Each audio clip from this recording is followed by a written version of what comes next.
Welcome back. We're recording last minute this week, so it is Monday the 20th. Happy spring solstice. Happy New Year. Spring solstice. Happy New Year.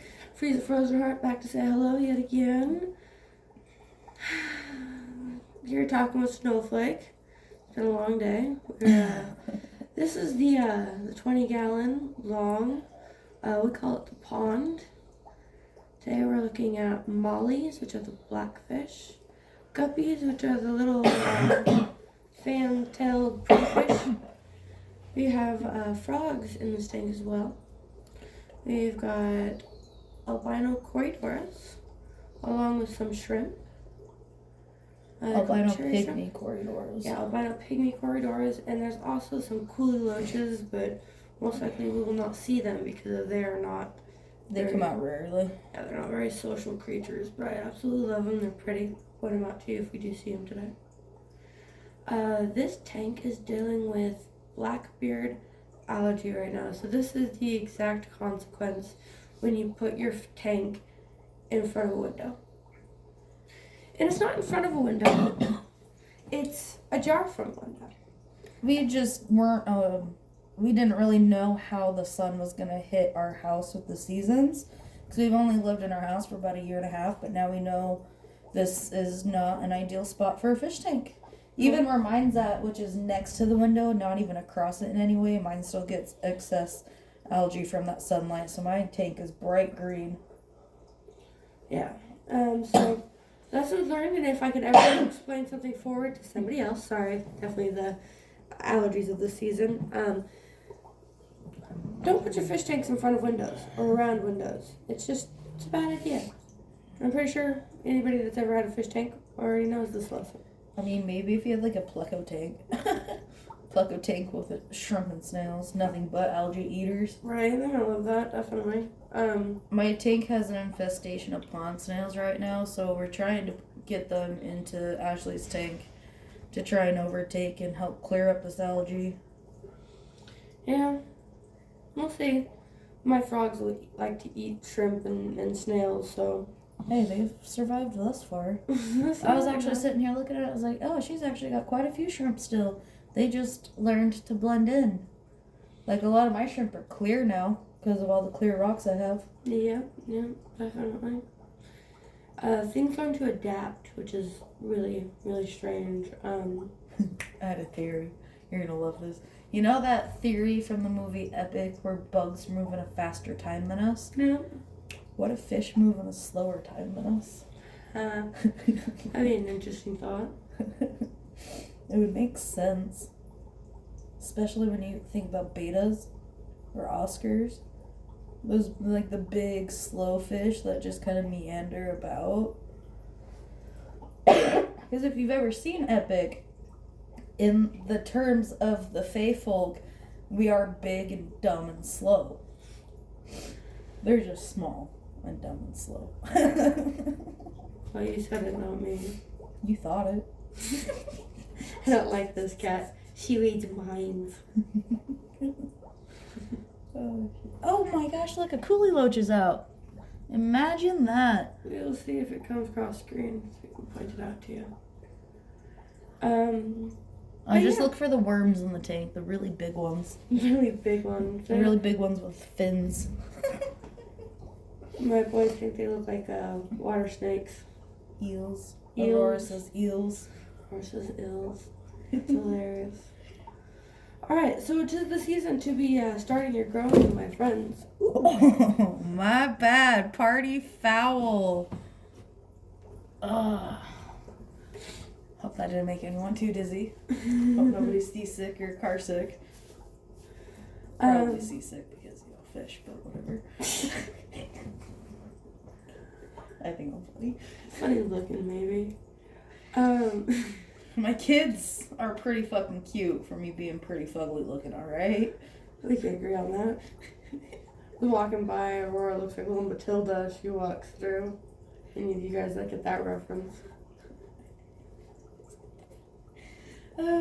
Anyways, control doorways with her mind, start slamming things against walls. Oh man, oh yeah, Bubby's Bubbies would be in for it if Aurora could use telekinesis on him. But you know what else?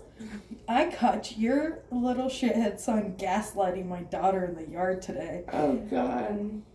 If you don't play with me, I'm going to be mad at you.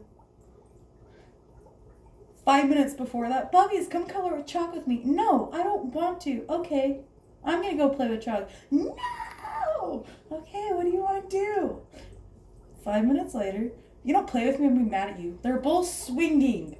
They're both on the swings, catching air, minding their business, having a grand old time. If you don't play with me, I'm going to be mad at you. I turned around, I was like, William. Running through my head, wow, gaslighting. Oh, 4. Good to know. Good to know. Yeah, kids are fun. I thought that was fucking hilarious. Speaking of being in the gardens, got about 99% of the root beds done. Just gotta put the potatoes in. But you gotta treat them like succulents when they sprout their eyes. When you cut them, you gotta give them a couple days to callus over, and then you plant them or else they'll rot. So all the little spud I started a couple weeks ago are perfect to be planted. And when you do them outside, you can eyes up and just bury them in, flatten it back out. Perfect. So what we planted today was our leafy greens and root beds. So what we're putting in our root beds is we have carrots, potatoes, red onions, yellow onions, green onions, and garlic. Might as well just throw garlic chives in there too. I know they're supposed to be in the herb garden, but they'll form small bulbs of garlic. Yes, but we can just keep chives. Salad garlics. Like pearl onions, but garlic to throw in your salad. Especially with that garden fresh red lettuce and iceberg lettuce and spinach. Yep. And then in the leafy green beds, we started red lettuce, iceberg lettuce, spinach, cabbage, broccoli, and Brussels sprouts. Too excited for those to come up and everything. 'Tis the perfect season in zone 6 to start right now and get those seeds in early. Just roots and greens. You still want to wait until about May after the last frost to do your peppers and tomatoes, your roughage. It is also good if you do any indoor growing to start your seedlings now for like your tomatoes, your peppers. You want small, easy to put into the ground. For zone 6. For zone 6, yes. For zone 6.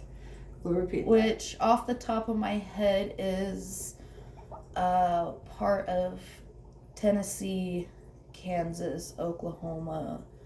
It is all of Missouri and slightly more north. I don't quite remember what's above us. But that's about zone 6 right in there. We are zone 6B. So we're right on the cusp of the border. You're on the cusp of the border. I am. I'm an hour away from it. 2 if you want to go a different direction. I think I'm funny. Funny looking. But, yeah. Hope you all are having a good week. Had a decent week. What did we do in the last week? Aside from cleaning and shoring. Went to work. We actually happy late St. Patrick's Day to all of you guys that are Irish and everything. That's true. We did have a wonderful St. Patrick's Day. We'll get together. Yes. It's really important to always find some time to spend with your family. It's good to find some time to join together and relax. So for my story today, I guess, I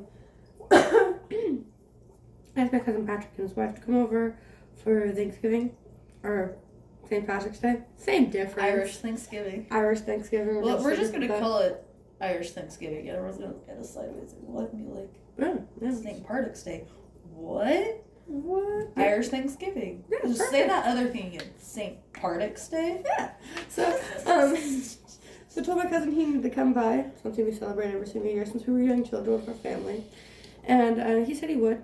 call him on Friday, and he was like, I have had 3 hours of sleep. I am not going anywhere. So I decided to go and kidnap his wife and kids. It was wonderful. They came over, had a wonderful time. We have a 2-month-old, a 2-year-old, and then a 9-year-old and a 10-year-old. Yeah.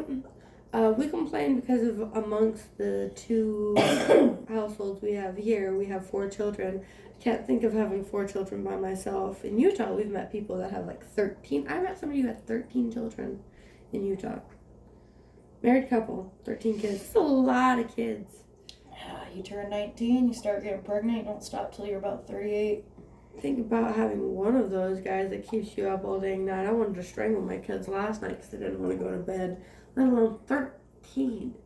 I mean, as awesome as IVF is, but, like, can you imagine, like, you're going through all this effort for one kid, and, like, I can understand twins or triplets, but, like, any more than that, and because, like, I understand it's a lot of money, it's a lot of stress to go through, and you just, if you get that chance to have more than one kid, like, obviously you're gonna take it, because you don't know if it's ever gonna work again, but, like, all at once, man, all at once is a lot, and those of you that can do it and do it, God bless, man.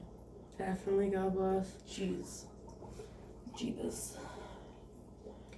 And to those of you guys that don't want kids, I understand your guys' point of view too. Believe it or not, they're a lot of responsibility. They're a lot of work. They're a lot of money.